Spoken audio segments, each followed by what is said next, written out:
పెనమలూరు వణుకూరు రహదారి ప్రారంభోత్సవ కార్యక్రమంలో ఎంపీ బాలశౌరి పాల్గొన్నారు. ఈ సందర్భంగా ఆయన మాట్లాడుతూ నాబార్డ్ ద్వారా 1.85 కోట్ల రూపాయలతో ఈ రహదారి నిర్మాణం చేపట్టామని తెలిపారు.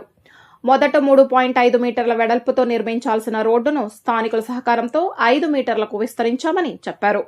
ఎమ్మెల్యే బోడే ప్రసాద్ సహకారంతో మొత్తం సుమారు 2.5 కోట్లతో పనులు పూర్తయ్యాయని పేర్కొన్నారు. ప్రాంత అభివృద్ధి వేగంగా జరగాలంటే ప్రైవేట్ భాగస్వామ్యం కూడా అవసరమని ఆయన అన్నారు. అమరావతి పరిధిలోని పెనమలూరు నియోజకవర్గం వేగంగా అభివృద్ధి చెందుతోందని తెలిపారు. రోడ్లు, డ్రైనేజ్, తాగునీటి వంటి మౌలిక సదుపాయాల అభివృద్ధిపై ప్రత్యేక దృష్టి పెట్టామని చెప్పారు. భవిష్యత్తులో మరింత అభివృద్ధి కోసం కేంద్ర నిధులు తీసుకురావడానికి కృషి చేస్తామని ఎంపీ బాలశౌరి వెల్లడించారు.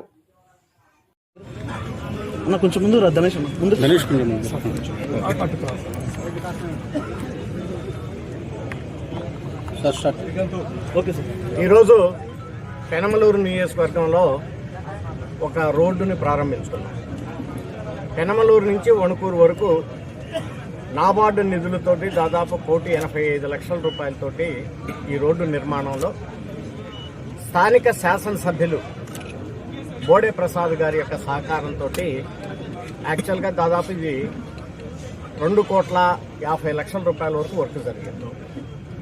ఇప్పుడు ఉన్నటువంటి రోడ్డు ఏదైతే పెనమలూరు నుంచి వణుకూరు వరకు 3.4 కిలోమీటర్స్, ఓన్లీ 3.5 మీటర్స్ వరకే మామూలుగా నామ్స్ ప్రకారంగా రావాల్సినటువంటి రోడ్డుకి స్థానికులందరినీ కూడా దీంట్లో భాగస్వామ్యాలు చేసి ప్రజల అవసరాల దృష్ట్యా, అంటే ఇది బాగా ట్రాఫిక్ ఉండే ఏరియా కాబట్టి 5 మీటర్లు ఉంటే బాగుంటుందని చెప్పేసి ప్రైవేటు పీపుల్ వాళ్ళ యొక్క సహకారంతో ఈ రోడ్డు నిర్మాణం చక్కగా 5 మీటర్లు చేసుకోవటం అదొక అభినందించినటువంటి విషయం.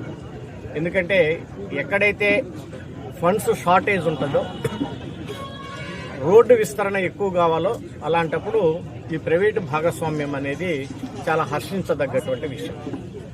మన గౌరవ ముఖ్యమంత్రి చంద్రబాబు నాయుడు గారు కూడా ఎప్పుడూ ఇదే మాట మాట్లాడుతూ ఉంటారు.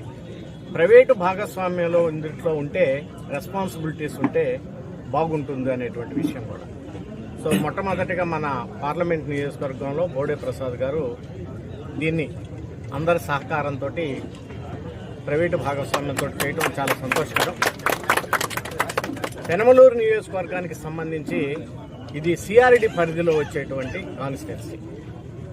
ఇప్పుడు మనకి అమరావతి కూడా బాగా డెవలప్ అవుతూ ఉంది కాబట్టి ఇక్కడ డే బై డే పాపులేషన్ కూడా పెరుగుతూ ఉంటుంది. ఎందుకంటే సిటీ విస్తరిస్తూ ఉంటుంది. సో అది అమరావతి ఎంత డెవలప్ అవుతుంటుందో మన కాన్స్టిట్యున్సీ కూడా అంత డెవలప్ అవుతుంటుంది. దీనికి తగ్గట్టుగా ఇక్కడ మౌలిక సదుపాయాలు చేసుకోవాల్సినటువంటి అవసరం కూడా ఉంది. నేను వచ్చేటప్పుడు ఎమ్మెల్యే గారితో కూడా ఇదే డిస్కస్ చేశాను ఆఫీస్లో కూడా. ఇది మన సిఆర్డి పరిధిలో ఉంది కాబట్టి పెనమలూరు నియోజకవర్గం అనేక రకమైనటువంటి ఫండ్స్ తెచ్చుకోవడానికి కూడా ఆస్కారం ఉంటుంది. నాఫిడ్ అనేటువంటి ఒక సంస్థ, బ్యాంక్ ఉంది. వాళ్ళు స్పెషల్గా ఈ మున్సిపాలిటీస్ డెవలప్మెంట్ కోసం కూడా ఒక 20 సంవత్సరాలకి లోన్లు ఇస్తూ ఉంటారు. సో మన మున్సిపాలిటీస్ కూడా బాగా ట్యాక్స్ వసూలు చేసే మున్సిపాలిటీస్ కాబట్టి దాన్ని ప్రాపర్గా ప్రజలకు అవసరమయ్యేటువంటి రోడ్లు, డ్రైనేజ్ సిస్టమ్, అలాగే డ్రింకింగ్ వాటర్ ఏదైతే ఉందో అవన్నీ కూడా ఒక ప్రపోజల్స్ తయారు చేద్దామని చెప్పేసి మన శాసనసభ్యులు బోడే ప్రసాద్ గారితో మాట్లాడాము. మంత్రి నారాయణ గారిని కూడా ఈ కాన్స్టిట్యున్సీకి పిలిపించి నెక్స్ట్ సంబంధించినటువంటి అధికారులందరినీ కూడా పిలిపించి ఈ నియోజకవర్గానికి సంబంధించినటువంటి ఏదైతే మనకి కావాలో అవసరాలు, మౌలిక సదుపాయాలు, మెయిన్ డ్రైనేజ్ సమస్య ఉంది, అలాగా రోడ్ల సమస్య ఉంది. ఈ రెండింటి మీద ఎక్కువ దృష్టి పెట్టి ఎక్కువ నిధులు తీసుకొచ్చి అదే రకంగా కేంద్ర ప్రభుత్వం నాఫిడ్ లాంటి సంస్థలు, అలాగే నాబార్డ్ లాంటి సంస్థలు, లేదా న్యూ డెవలప్మెంట్ బ్యాంక్ లాంటి సంస్థల ద్వారా ఏ రకంగా తీసుకొచ్చి దీన్ని డెవలప్ చేయొచ్చో అధికారులతోటి కన్సర్న్ మంత్రి గారు, నేను, ఎమ్మెల్యే గారు కూర్చొని తప్పకుండా ఈ నియోజకవర్గాన్ని చక్కగా అభివృద్ధి చేయడానికి నా వంతు కృషి చేస్తాం. అదే రకంగా మొన్న ముఖ్యమంత్రి గారు గన్నవరం వచ్చినప్పుడు కూడా చోడవరం దగ్గర మనకు ఒకటి ప్రకాశం బ్యారేజ్ లాగా ఒక బ్యారేజ్ కడితే దాదాపు 3 TMC వాటర్ ఆగిద్ది. మనకి అమరావతి డెవలప్ అవుతుంది కాబట్టి ఇక్కడ కూడా పాపులేషన్ పెరుగుతుంటుంది కాబట్టి దానికి తగ్గట్టుగా డ్రింకింగ్ వాటర్ కావాలంటే కూడా ఉపయోగపడింది.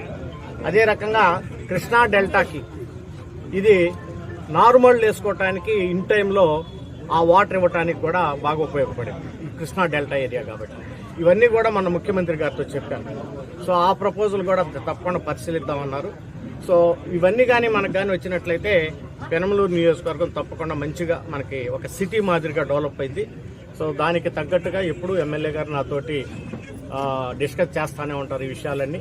మరి ఒక పార్లమెంటు సభ్యుడిగా నేను కూడా కేంద్రం నుంచి నిధులు తీసుకురావడానికి నా వంతు కృషి చేసి తప్పకుండా దీన్ని డెవలప్ చేస్తాను. Thank you sir.